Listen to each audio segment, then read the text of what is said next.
Bilasizmi, hozir men shunday bir ulug'vor jonivor oldida turibman. Aynan bu jinlar, bu otlardan o'sha kofir jinlar, dahshatli kofir jinlar juda ham qo'rqishadi va qochishadi. Buning ortida esa sir bor. Otlar oddiy hayvonlar emas. Ular tunda kezuvchi g'aybiy sharpalarni, qabrdagi azoblarni va hatto inson ko'zi ilg'amaydigan farishtalarni ham aniq ko'ra oladi. Agar tunda otingiz kutilmaganda titrab pishqirsa yoki bo'sh burchakka qarab qotib qolsa, bilingki u yerda siz ko'rmayotgan qandaydir maxluq turgan bo'ladi.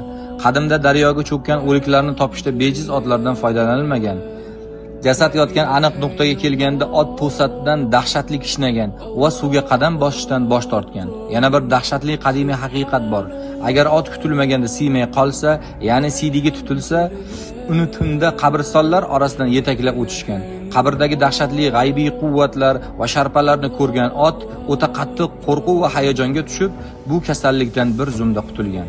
Ot bor xonadonda yomon quvvatlar, sehrlar va jinlar zaiflashadi. Chunki shaytonlar ot bor joyga yaqinlashishdan dahshatli darajada qo'rqishadi.